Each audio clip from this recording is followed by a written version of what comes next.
Good morning students. जैसा मैंने आपको पिछले लेक्चर में बताया था, आज से हम इम्यूनोग्लोबुलिन के बारे में पढ़ेंगे।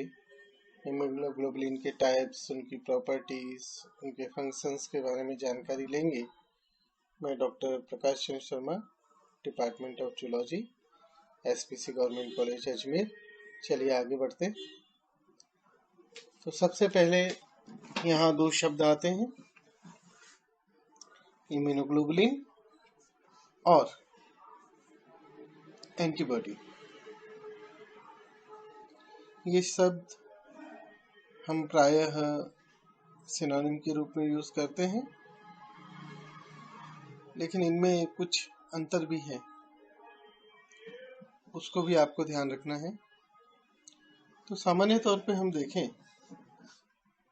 तो एंटीबॉडी या इम्यूनोग्लोबुलिन, एंटीबॉडी को हम ए और स्मॉल बी से प्रदर्शित करते हैं और इम्यूनोग्लोबुलिन को हम कैपिटल आई और स्मॉल जी से प्रदर्शित करते हैं। ये वाई आकार के प्रोटीन कंपोनेंट होते हैं इम्यून सिस्टम के, जो ब्लड में सर्कुलेट होते हैं और रिकॉग्नाइज करते हैं फॉरेन सब्सटेंसेस को।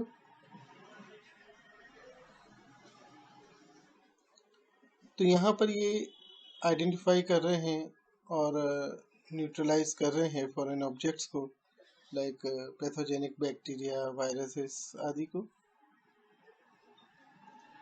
और ये जो एंटीबॉडी है, ये रिकॉग्नाइज करते हैं पैथोजन के ऊपर मौजूद यूनिक मॉलिक्यूल्स को, जिन्हें हम एंटीजन कहते हैं। वाई आकार के एंटीबॉडी के प्रत्येक टिप पर पैराटॉप्स होते हैं, जो कि एंटीजन के ऊपर मौजूद एपिटॉप के लिए स्पेसिफिक होते हैं। लॉक एंड की मैनर में ये दोनों एक दूसरे से बाइंड होते हैं प्रिसीजन के साथ में। तो ये बाइंडिंग के कारण एंटीबॉडीज माइक्रोब को, इन्फेक्टेड सेल्स को टैग करती हैं, ताकि इम्यून सिस्टम के अदर पार्ट्स उस पर अटैक कर सकें, या डायरेक्टली न्यूट्रलाइज भी करती हैं। एक चीज़ याद रखिए कि पहले एक्सपोजर होने के बाद में, फर्स्ट टाइम एक्सपोजर होने के बाद में, जैसा कि आप जानते हैं इम्यूनोलॉजिकल मेमोरी बनती है, तो एंटीबॉडीज़ के माध्यम से फ्यूचर एक्सपोजर्स के प्रति भी उस पर्टिकुलर एंटीजन के अगेंस्ट प्रोटेक्शन मिलता है। एक चीज़ याद रखिए, इम्यूनोग्लोबुलिन जब सिक्रीट होती है प्लाज्मा सेल से, तब हम उन्हें एंटीबॉडीज कहते हैं। जो एंटीजन के अगेंस्ट स्पेसिफिक इम्यून रिस्पॉन्स आ रहा है इम्यूनोग्लोबुलिन के रूप में, उन इम्यूनोग्लोबुलिन को हम एंटीबॉडी केवल तभी कहते हैं जब वो सिक्रीट होती हैं, सिक्रीटेड रूप में होती हैं। ये बेसिकली ग्लाइकोप्रोटीन्स होते हैं। आगे बढ़ते हैं।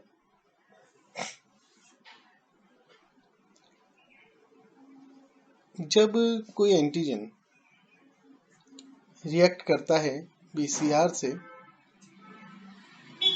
बी सेल रिसेप्टर, जो कि बीटा लिम्फोसाइट की सरफेस पे मौजूद है, तो इससे एक सिग्नल प्रोड्यूस होता है,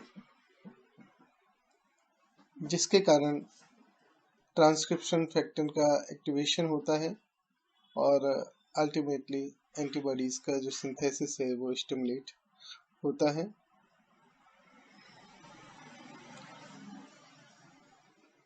जो एंटीबॉडीज हैं इम्यूनोग्लोबुलिन्स, वो हाईली स्पेसिफिक होती हैं इम्यूनोजेन के प्रति, जो कि उस बीटा सेल को, बी सेल को स्टिमुलेट कर रहा है। एक चीज याद रखिए, बी सेल का एक क्लोन एक प्रकार के एंटीग्लोबुलिन को बनाता है। एक और चीज़ याद रखिए कि इम्यून सिस्टम रिमेम्बर रखता है कि क्या एंटीजन से संपर्क हुआ था, और इसका जो उत्तरदायित्व होता है वो मेमोरी बी सेल्स के पास में होता है। यहाँ आप 5 प्रकार के एंटीबॉडीज क्लासेस देखेंगे: IgM, IgG, IgA, IgE, IgD।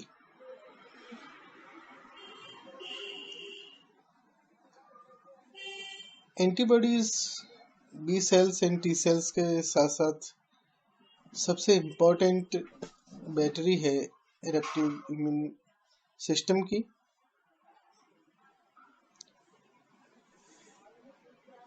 यहाँ पर आप याद रखिए, जितनी भी आपने आईजी सुपर फैमिली के मेंबर्स देखे, 5 मेंबर्स, इनकी अपनी अपनी एक स्पेसिफिक प्रॉपर्टीज होती हैं। हर एक कुछ अलग तरीके से काम करता है, आगे इनके बारे में हम डिटेल देखेंगे। लेकिन अगर हम एक सामान्य संरचना की बात करें तो एंटीबॉडीज हैवी प्रोटीन्स होती हैं 150 किलो डाल्टन से ज़्यादा की, जिनका करीब 10 नैनोमीटर के आसपास तक साइज होता है। जनरली ह्यूमन में और अधिकांश जो मैमल्स हैं उनके अंदर जो एक एंटीबॉडी यूनिट होती है उसमें 4 पॉलीपेप्टाइड चेन्स मौजूद होती हैं, 2 आइडेंटिकल हेवी चेन्स और 2 आइडेंटिकल लाइट चेन्स। ये चेन्स आपस में डाइसल्फाइड बॉन्ड से जुड़ी हुई होती हैं और light heavy heavy light structural arrangement इनका बनता है। डिफरेंट आईजी क्लासेस में IgM, IgG, IgA, IgD, इनके अंदर आपको हैवी चेन के अंदर कुछ डिफरेंसेस देखने को मिलेंगे। हर एक चेन में कुछ सीरीज ऑफ डोमेन्स होते हैं, कुछ 110 अमीनो एसिड के आसपास की सीक्वेंस होती हैं, इन्हें हम डोमेन कहते हैं। जैसे करीब 4 से 5 डोमेन हैवी चेन में होते हैं और लाइट चेन में करीब 2 डोमेन पाए जाते हैं। लाइट चेन में हम बात करें तो एक वेरिएबल डोमेन होता है और इसके अलावा एक कांस्टेंट डोमेन होता है, और हैवी चेन में एक वेरिएबल डोमेन होता है और 3 से 4 कांस्टेंट डोमेन हो सकते हैं। एक अन्य रूप से हम देखें तो स्ट्रक्चरली एंटीबॉडी को हम पार्टीशन कर सकते हैं 2 एंटीजन बाइंडिंग फ्रेगमेंट के रूप में, जिन्हें हम FAB कहते हैं। AB मतलब एंटीजन बाइंडिंग। तो यहाँ पर 2 एंटीजन बाइंडिंग फैब रीजन हैं, जहाँ पर आपको चेन्स फर्दर फोल्डेड दिखाई देंगे डोमेन के रूप में। इस एंटीजन बाइंडिंग फ्रेगमेंट FAB के अंदर एक वेरिएबल लाइट चेन डोमेन होता है, एक वेरिएबल हैवी चेन डोमेन होता है, एक कांस्टेंट लाइट चेन और एक कांस्टेंट हैवी चेन डोमेन मौजूद होता है। इसके अलावा जो दूसरा रीजन है एंटीबॉडी का, उसको हम FC रीजन कहते हैं। C for crystallizable. तो ये क्रिस्टलाइजेबल फ्रेगमेंट है जो कि Y शेप एंटीबॉडी का ट्रंक बनाता है। इन दोनों के बीच FAB और FC के बीच में हिंज रीजन मौजूद होता है हैवी चेन का। जो कि फ्लेक्सिबिलिटी प्रदान करता है एंटीबॉडी को, ताकि वो एपिटॉप से अच्छी तरीके से कॉम्प्लेक्सेस फॉर्म कर सके। अगर हम एंटीबॉडी मॉलिक्यूल को पेपेन से क्लीव करते हैं तो ये क्लीवेज वहाँ होता है जहाँ डाइसल्फाइड बॉन्ड हेवी चेन को बांध रहे हैं, तो हमें वहाँ पर 2 FAB फ्रेगमेंट एंटीजन बाइंडिंग और एक FC रीजन फ्रेगमेंट क्रिस्टलाइजेबल आसानी से प्राप्त हो जाता है। जबकि पेप्सिन से अगर हम क्लीवेज करते हैं तो वहाँ अलग प्रकार से हमें FAB और FC रीजन प्राप्त होते हैं। इसके अलावा एंटीबॉडी में आप देखेंगे तो जो सबसे इम्पोर्टेंट रीजन है जिसे हम एंटीजन बाइंडिंग साइट कहते हैं, ये FAB का एक सब रीजन है और हर एक वेरिएबल डोमेन में यहाँ पर जो मौजूद है उसमें 3 हाइपर वेरिएबल HVR रीजन मौजूद होते हैं। यहाँ पर एमिनो एसिड की जो सीक्वेंस है एंटीबॉडी टू एंटीबॉडी वेरी करती हुई हमें दिखाई देती है, और एक प्रकार का जो एंटीबॉडी क्लोन है सब में एक जैसी होगी, लेकिन एंटीबॉडी टू एंटीबॉडी डिफरेंसेस देखने को मिलेंगे। यहाँ पर बीटा स्ट्रैंड के 3 लूप्स आपको देखने को मिलेंगे। इन लूप्स को हम कम्प्लीमेंटरिटी डिटरमाइनिंग रीजन CDR कहते हैं।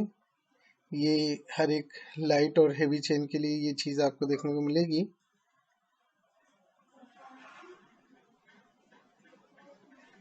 तो यहाँ पर इनके कारण से हर एक जो एंटीबॉडी बाइंडिंग साइट है मोनोमर में, यानी कि टोटल 2 साइट है, वहाँ पर आपको ये रीजन देखने को मिलेगा। तो ये 3 जो CDR हैं जो कि प्रत्येक हेवी और लाइट चेन पे मौजूद हैं, ये मिलकर के फॉर्म करते हैं एंटीबॉडी एंटीजन बाइंडिंग साइट। यहाँ पर दोनों जो टिप्स हैं उस पर मौजूद ये रीजन आइडेंटिकल होते हैं। इस कारण से एंटीबॉडी जो मॉलिक्यूल है स्ट्रांगली बाइंड हो सकता है मल्टीवेलेंट एंटीजन से। एक चीज और याद रखिए आप,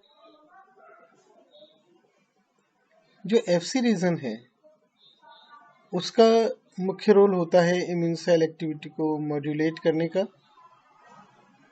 ये वही रीजन है जहाँ पर इफेक्टर मॉलिक्यूल बाइंड होते हैं, और इफेक्टर सेल भी like macrophages, natural killer cell भी FCR यानी कि FC रिसेप्टर्स के थ्रू बाइंड होती है, जुड़ती है।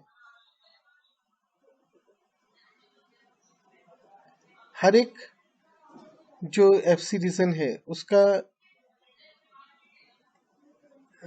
एक और इम्पोर्टेंट बात रखिएगा कि प्रत्येक जो एंटीबॉडी है वो एक से ज़्यादा फंक्शन रखता है। जनरली ये बाई फंक्शनल होते हैं, कंप्लीमेंट सिस्टम को भी एक्टिवेट करेंगे और न्यूट्रलाइजेशन भी करेंगे, या जैसे आपको बताया जो अन्य सेल्स हैं इफेक्टर सेल्स उनको इनवाइट करेंगे, अटैच होंगे। ये एक एंटीबॉडी का स्ट्रक्चर है। जो हमने बातें कही वो आप यहाँ सारी चीज़ें देख सकते हैं। ये FC रीजन है, क्रिस्टलाइजेबल रीजन, इसे इफेक्टर रीजन भी कहा जा सकता है। ये हिंज रीजन है जिसमें डाइसल्फाइड बैंड से जुड़ा हुआ है। ये FAB रीजन है, जब हम पेपेज क्लीविंग करते हैं तो यहाँ से क्लीव होता है, जिसके कारण FAB और इस जगह से पेपेन से क्लीव होगा, ये मार्क रहेगा। तो FC और FAB दोनों रीजन अलग हो जाएंगे। वेरिएबल एंड कांस्टेंट डोमेन आप देख चुके हैं, और हर एक जैसे कि आपको बताया हैवी चेन का और लाइट चेन का जो वेरिएबल डोमेन है उसके अंदर तीन CDR H1, H2, H3, CDR L1, L2, L3 ये हाइपर वेरिएबल रीजन है जो कि मिलकर के एंटीजन बाइंडिंग साइट बनाते हैं। और अगर आप पांचों क्लासेस की बात करें, इसके बारे में हम अगली क्लास में विस्तार से जानने वाले हैं कि अलग अलग जो क्लासेस हैं एंटीबॉडीज़ की वो कैसी होती है, उनकी स्ट्रक्चर किस तरीके का होता है और किस तरीके से वो फंक्शन करती हैं। फिलहाल आज हम जनरल जो आइडिया हमने एंटीबॉडी के बारे में लिया है उसी को समाप्त करते हैं। नेक्स्ट टर्न पर हम बात करेंगे इन पांचों क्लासेस के बारे में। धन्यवाद।